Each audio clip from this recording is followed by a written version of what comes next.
WhatsApp, this is AR Pradeep और आप देख रहे हैं मेरा channel एमएट educators.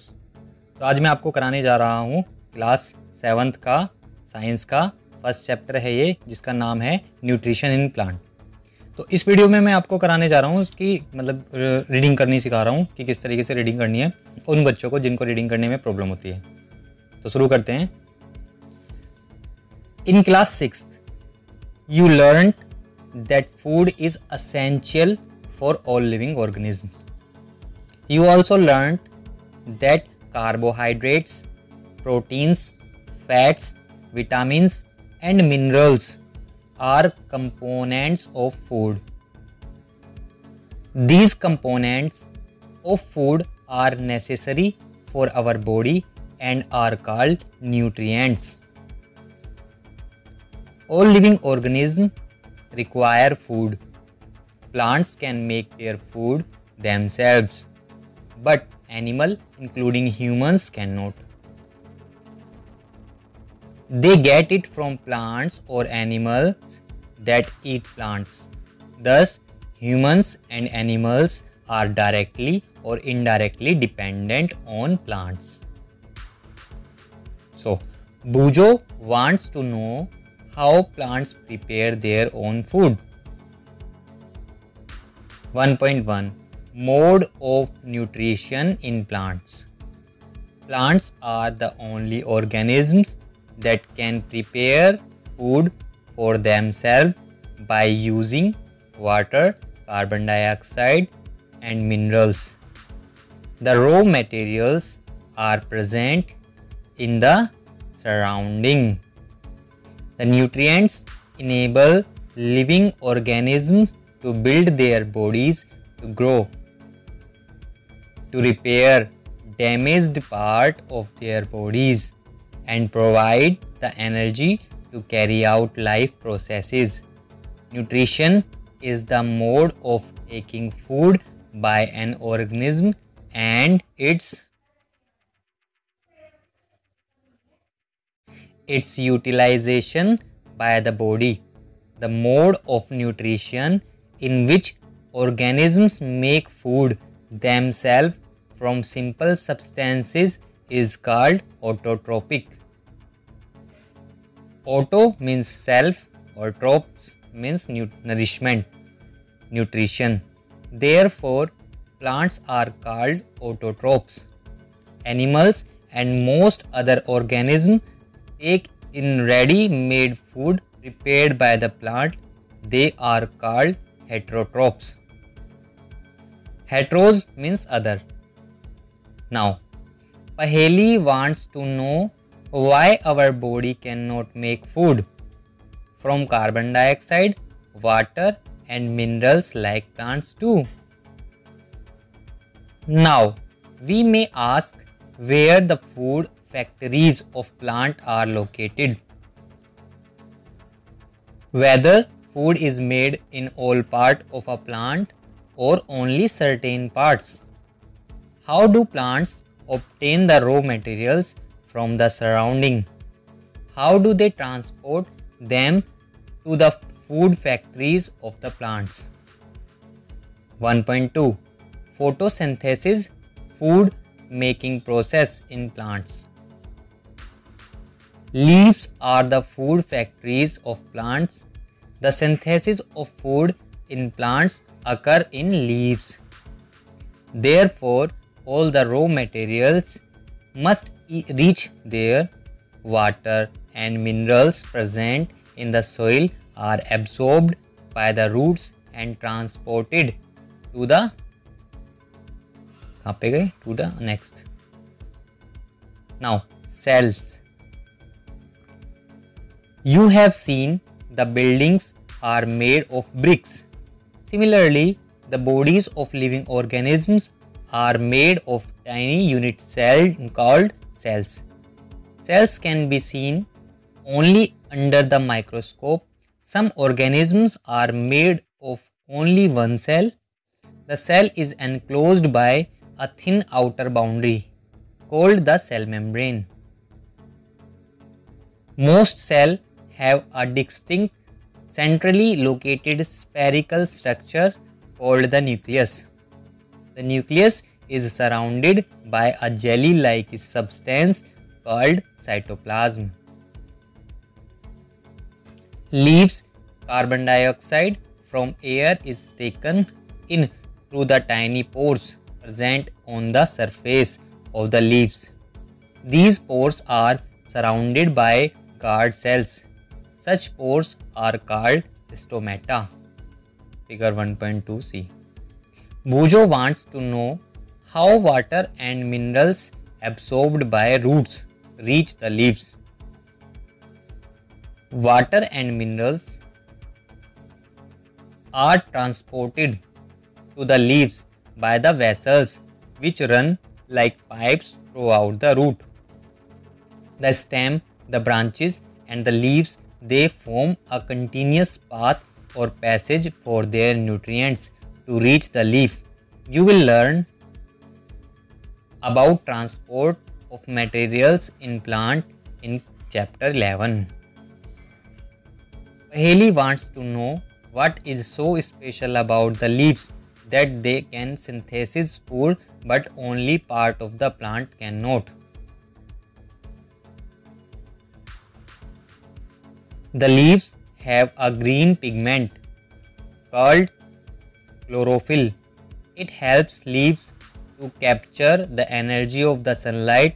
This energy is used to synthesize, it means prepare, food from carbon dioxide and water. Since the synthesis of food occurs in the presence of sunlight, it is called photosynthesis. Photo means light, synthesis means to combine. So we find that chlorophyll, sunlight, carbon dioxide and water are necessary to carry out the process of photosynthesis. It is a unique process. On the earth, the solar energy is captured by the leaves and stored in plant in the form of food. Thus, sun is the ultimate source of energy for all living organisms. Can you imagine? Life on earth is in the absence of photosynthesis. In the absence of photosynthesis, there would not be any food. The survival of almost all living organisms, directly or indirectly, depends upon the food made by the plants. Besides oxygen, which is essential for the survival. Next, beside leaves, photosynthesis also takes place in other green part of the plant. In green stem and green branches, the desert plant have scale of spine-like leaves to reduce loss of water by transpiration. These plants have green stem which carry out photosynthesis. Of all living organisms is produced during photosynthesis. In the absence of photosynthesis, life would be impossible on the earth. During photosynthesis, chlorophyll containing cell of leaves in the presence of sunlight use carbon dioxide and water to synthesize carbohydrates. The process can be represented as an equation: carbon dioxide plus water, sunlight and chlorophyll, carbohydrates plus oxygen.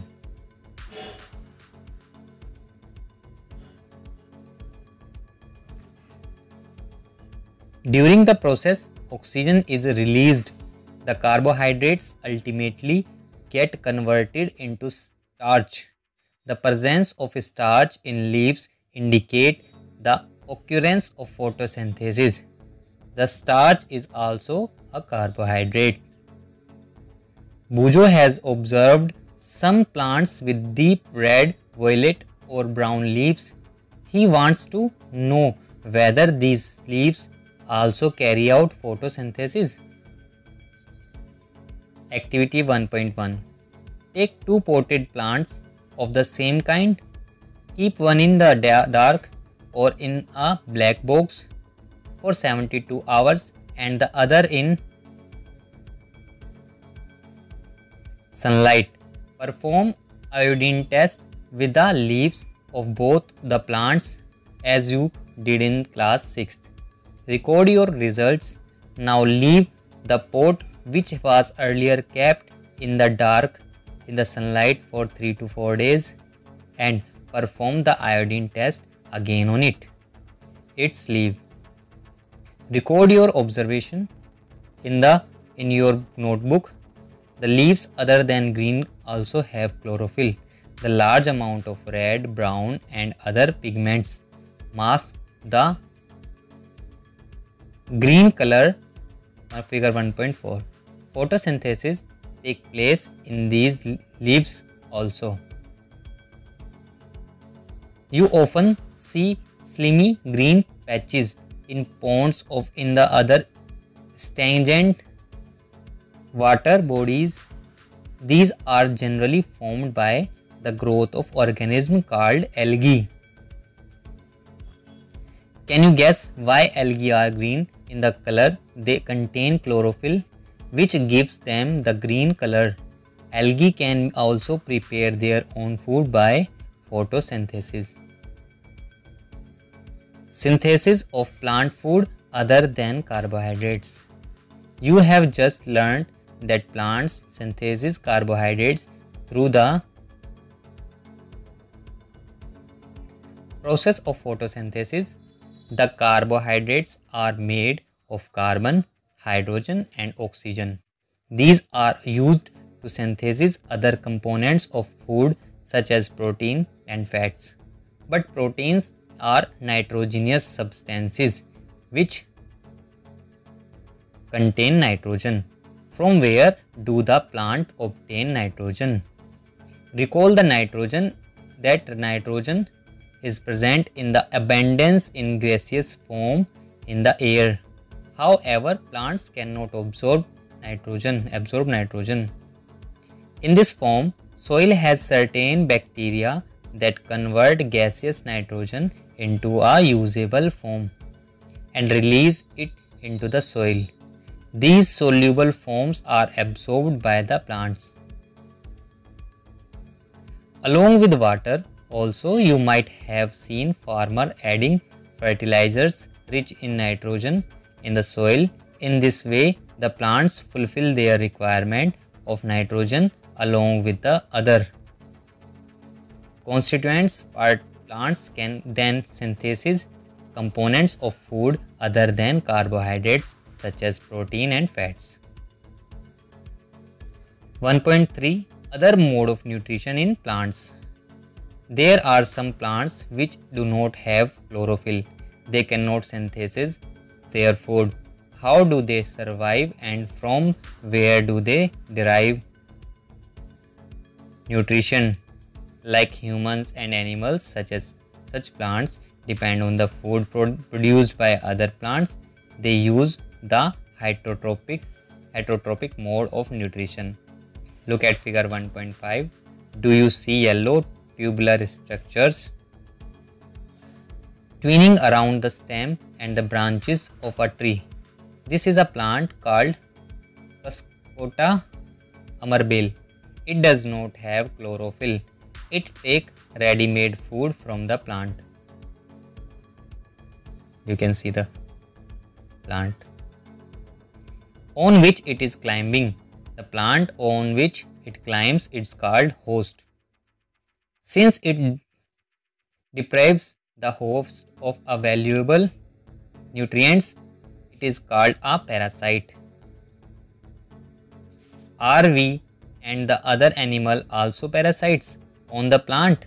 You should think about it and discuss with your teacher. So, Paheli wants to know whether mosquitoes, bed bugs, lice and leeches that sucks our blood are also parasite. Have you seen or heard of plants that can eat animals? There are a few plants which can trap insects and digest them. Is it not amazing? Such plants may be green or some other color. Look at the plant in figure 1.6. The picture like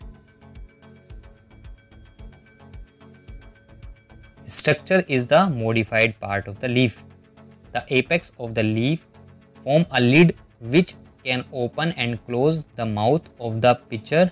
Inside the pitcher there are hairs which are directed downwards. When an insect lands in the pitcher, the lid closes and the trapped insect gets entangled into the hair. The insects is digested by the digestive juice secreted in the pitcher. Such insect-eating plants are called insectivorous plant.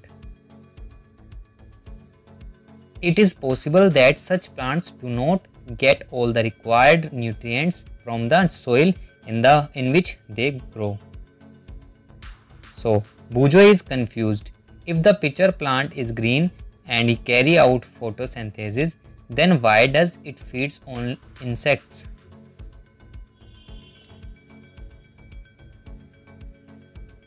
Next, 1.4 Saprotrophs. You might have seen packets of mushrooms sold in the vegetable market. You may have also seen fluffy, umbrella-like patches grown on the rotting wood during the rainy season. Figure 1.7. Let us find out what type of nutrients they need to survive and from where they get them.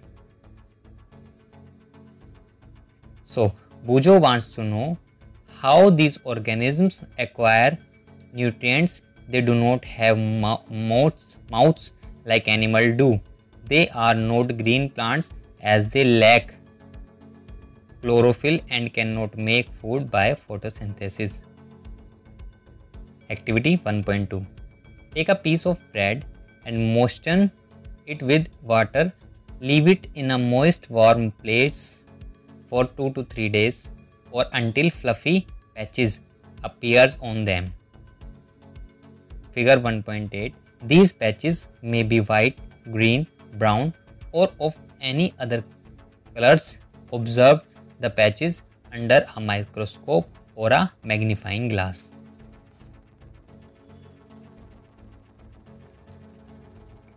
Write down your observation in your notebook. Most probably you will see cotton-like threads spread on the piece of bread. These organisms are called fungi.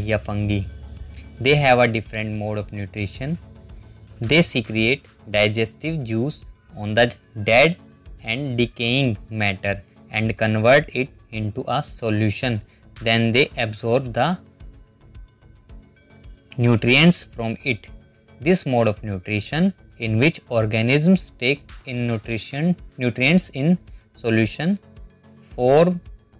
from dead and decaying matter, is called saprotrophic nutrition. Plants which use saprotrophic mode of nutrition are called saprotrophs. Fungi also grown on the pickles, leather, clothes and other articles that are left in hot and humid weather for long time. Paheli is keen to know whether her beautiful shoes, which she wore on special occasions, were spoiled by fungi during the rainy season. She wants to know how fungi appear suddenly during the rainy season. Fungus provide rainy season. Next, Bujo says once his grandfather told him that his wheat field were spoiled by fungus. He wants to know it. Fungi cause disease also. Paheli told him that many fungi like yeast and mushrooms are useful, but some fungi cause disease in plants, animals and humans. Some fungi are also used in medicines. During the rainy season, they spoil many things. Ask your parents about the menaces of fungi into your house. The fungal spores are generally present in the air when they land on wet and warm things. They germinate and grow. Now, can you figure out how we can protect our things from getting spoiled? Some organisms live together and share shelter and nutrients. This is called symbiotic relationship. For example, certain fungi live in the root of trees. The tree provides nutrients to the fungus and in return receives help from it to take up water and nutrients from the soil. This association is very important for the tree.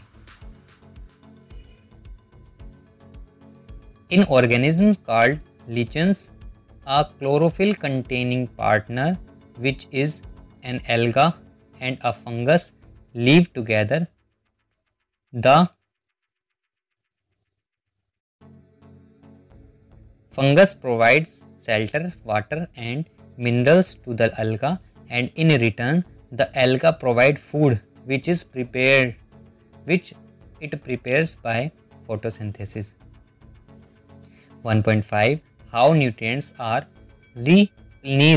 replenished in the soil. Have you seen farmers spreading manure or fertilizers in the field, or gardeners using them in lawn or in pots?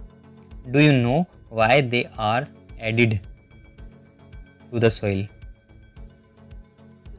You learned that plants absorb mineral nutrients from the soil, so their amount in the soil keep on declining. Fertilizers and manuring contain plants nutrients such as nitrogen, potassium, phosphorus, etc. These nutrients need to be added from time to time to enrich the soil. We can grow plants and keep them healthy if we can fulfill the nutrients requirement of plants. Usually crops require a lot of nitrogen to make proteins. After the harvest, the soil becomes deficient in the nitrogen. You learned that true nitrogen gases is available in plenty in the air. Plants cannot use it. In the manner they can use carbon dioxide, they need nitrogen in a soluble form. The bacterium called Rhizobium can take atmospheric nitrogen and convert it into a soluble form, but Rhizobium cannot make its own food. So it lives in the roots of gram, peas, moong, beans and other legumes and provides them with nitrogen. Most of the pulses, dal, are obtained from leguminous plants. In return, the plants provide food and shelter to the bacteria. They thus have a symbiotic relationship. Association is of great significance. For the farmers, they do not need to add nitrogen fertilizer to the soil in which leguminous plants are grown. In this chapter, you learned that most of the plants are autotrophs. Only a few plants adopt the other mode of nutrition, like parasitic and saprotrophic.